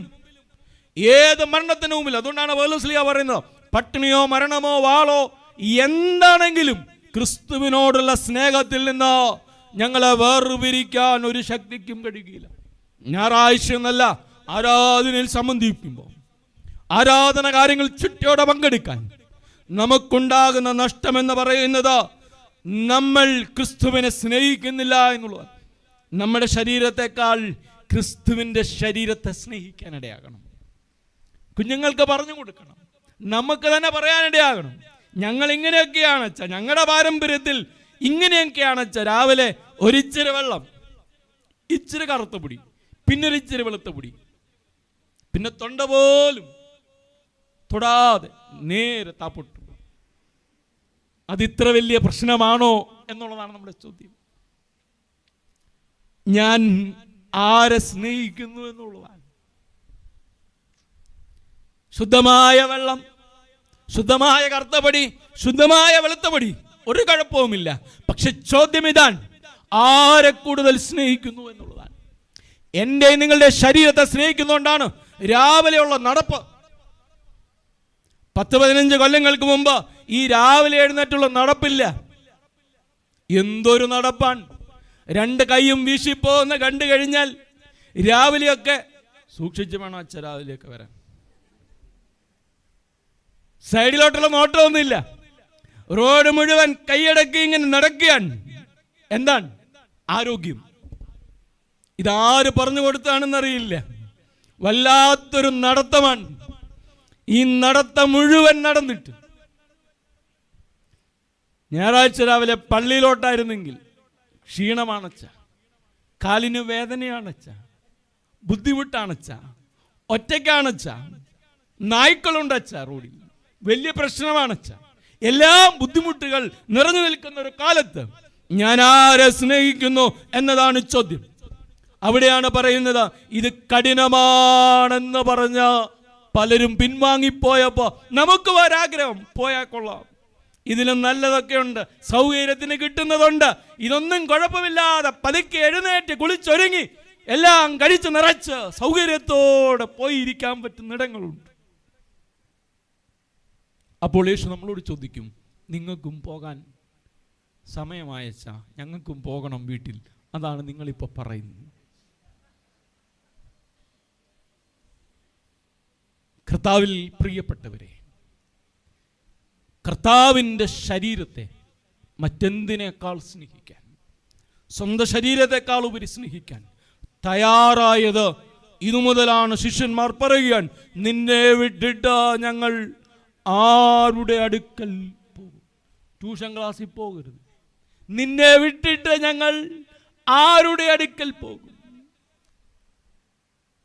നിന്നെ വിട്ടിട്ട് ഞങ്ങൾ ആരുടെ അടുക്കൽ പോകും എന്ന ചോദ്യം കർത്താവിനെ സ്വന്തം ശരീരത്തെക്കാൾ, രോഗത്തെക്കാൾ, വേദനയേക്കാൾ, ദുഃഖങ്ങളെക്കാൾ സ്നേഹിക്കാനിടയാകുമ്പോൾ അവൻ എന്നോടും ഞാൻ അവനോടും കൂടെ വസിക്കും. ആരും എനിക്കില്ലെന്നോ, ആരും എന്നെ തിരിഞ്ഞു നോക്കാനില്ലെന്നോ, ആര് സഹായിക്കാനില്ലെന്നോ, ഒരു മനുഷ്യൻ പോലും ജീവിതത്തിൽ താങ്ങായിട്ടില്ലെന്നോ തോന്നുന്നുണ്ടെങ്കിൽ പ്രിയപ്പെട്ടവരെ, യേശു ക്രിസ്തു നൽകുന്ന മഹത്തരമായ വാഗ്ദാനമാണ്, ഞാൻ എന്നോടും നീ എന്നോടും കൂടെ വസിക്കും. എങ്ങനെയാ? എൻ്റെ ശരീരം ഭക്ഷിക്കുകയും എൻ്റെ രക്തം കുടിക്കുകയും ചെയ്യുക. ഒരു കാലത്തും അവൻ നമ്മളെ കൈവിടുകയില്ല. അവിടെയാണ് യേശു ക്രിസ്തു പറയുന്നത്, നിങ്ങൾക്കും പോകുവാൻ മനസ്സുണ്ടെങ്കിൽ പോയിക്കൊള്ളുക. പക്ഷെ പത്രോസ്ലീഹ പറയുന്നു, ഞങ്ങൾ ആരുടെ അടുക്കിലേക്കും പോകില്ല, നിന്റെ അടുക്കൽ തന്നെ നിൽക്കും. അടയാളങ്ങൾ കണ്ടതുകൊണ്ടല്ല, ക്രിസ്തുവിനെ കണ്ടതുകൊണ്ടാണ്. അവൻ്റെ ശരീരരത്നങ്ങൾ ഞങ്ങൾ ഹൃദയത്തോട് ചേർത്ത് വെക്കുന്നത് കൊണ്ടാണ്. വിശുദ്ധനായ ഗിവറീസദായുടെ മധ്യസ്ഥയിൽ അഭയം പ്രാപിക്കുമ്പോൾ അദ്ദേഹത്തെ പറ്റി എഴുതിയിരിക്കുന്നത് ഇങ്ങനെയാണ്: തൻ്റെ വീട്, തൻ്റെ പൊതുസ്വത്തുക്കൾ മുഴുവൻ പാവപ്പെട്ടവർക്ക് ദാനം ചെയ്തു. മശിഹായെ സ്വീകരിക്കാൻ വേണ്ടി മശിഹായോടുള്ള സ്നേഹത്തെ പ്രതി സ്വന്തം ശരീരത്തെ സംരക്ഷിക്കാമായിരുന്നു. വാളിൻ്റെ വായ്ത്തലയിൽ നിന്ന്, എരിയുന്ന എണ്ണയിൽ നിന്ന്, കറങ്ങുന്ന ചക്രങ്ങളുടെ മുമ്പിൽ നിന്ന് സ്വന്തം ശരീരത്തെ രക്ഷിക്കാമായിരുന്നു.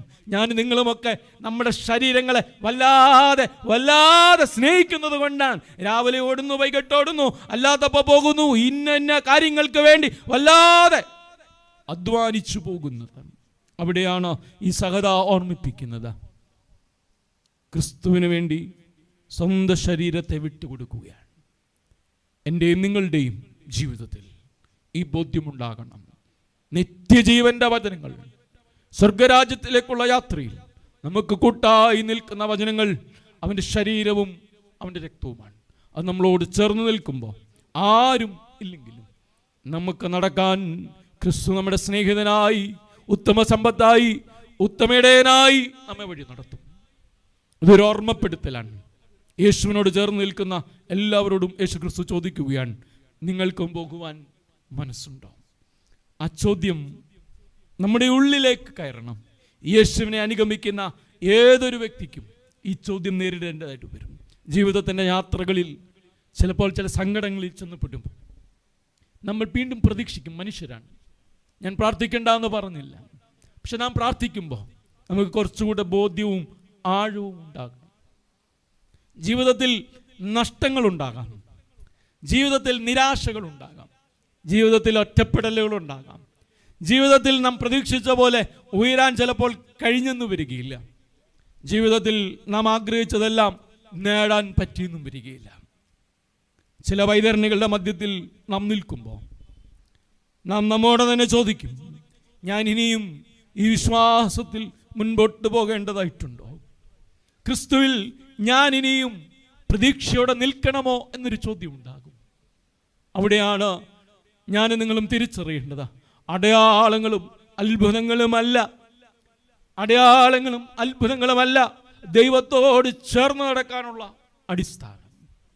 ഞാൻ നിങ്ങളും തിരിച്ചറിയണം, ജീവന്റെ അപ്പമാകുന്ന ക്രിസ്തുവിനെ കണ്ട് മനസ്സിലാക്കാൻ പറ്റണം. ഇത് തിരിച്ചറിയുന്നത് കൽവറിയിൽ യാഗമായി തീർന്ന എൻ്റെ പാപങ്ങൾക്ക് വേണ്ടി. വേറെ ആരും എന്നെ ഇത്രമാത്രം സ്നേഹിച്ചിട്ടില്ല. എൻ്റെ അപ്പനോ എൻ്റെ അമ്മയോ എൻ്റെ പ്രിയപ്പെട്ടവരോ എൻ്റെ കുടുംബാംഗങ്ങളോ എൻ്റെ മക്കളോ എൻ്റെ സ്നേഹിതരോ ആര് സ്നേഹിക്കുന്നതിനേക്കാൾ എന്നെ സ്നേഹിക്കുന്ന ഒരു ക്രിസ്തുവുണ്ട്. അവൻ എൻ്റെ പാപങ്ങൾക്ക് വേണ്ടി മരിച്ച് അടക്കപ്പെട്ടു 2000 വർഷങ്ങൾക്ക് മുമ്പ്. ആ സ്നേഹത്തെ ഞാൻ ഇന്നും ഓർക്കുകയാണ്. അതുകൊണ്ടാണ് നഷ്ടങ്ങളിലും വേദനകളിലും സന്തോഷങ്ങളിലും ആനന്ദങ്ങളിലും ഏതുയർച്ചയിൽ പോയാലും ഏതു താഴ്ചയിൽ പോയാലും ഞാൻ അവനെ ഓർത്തുകൊണ്ട് നിൽക്കുന്നു.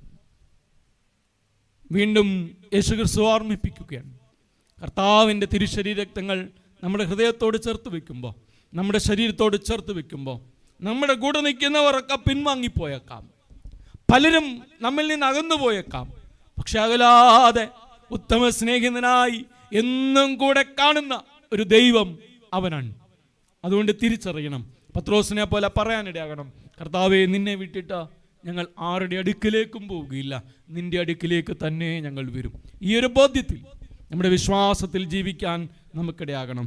ദൈവത്തിൻ്റെ പരിശുദ്ധാത്മാവ് നമ്മെ അതിന് യോഗ്യരാക്കട്ടെ എന്ന് പ്രാർത്ഥിച്ചുകൊണ്ട് എന്നെ ഇവിടെ വിളിച്ചതിലുള്ള സന്തോഷം പ്രത്യേകമായിട്ട് അറിയിക്കുന്നു. മനോഹരമായ ഗാനങ്ങൾ നമ്മുടെ കുഞ്ഞുങ്ങൾ പാടി നിങ്ങളുടെ ഈ ഇടവക, പ്രത്യേകിച്ച് ഈ ചാപ്പൽ, ഈ എണക്കാട് പ്രദേശം അനുഗ്രഹകരമായി നിങ്ങൾക്ക് മുൻപോട്ട് പോകുവാൻ ദൈവം നിങ്ങളെ സഹായിക്കട്ടെ, അതിനിടയാക്കട്ടെ എന്ന് പ്രാർത്ഥിക്കുന്നു. ഈ വചനം കേട്ട എല്ലാ പ്രിയപ്പെട്ടവരെയും ദൈവം അനുഗ്രഹിക്കട്ടെ. വിശുദ്ധ ഗീവർഗീസാദയുടെ മധ്യസ്ഥത നമുക്ക് കാവലായിരിക്കട്ടെ എന്ന് പ്രാർത്ഥിക്കുന്നു. ദൈവത്തിൻ്റെ പരിശുദ്ധ റൂഹ നമ്മളെ സഹായിക്കട്ടെ.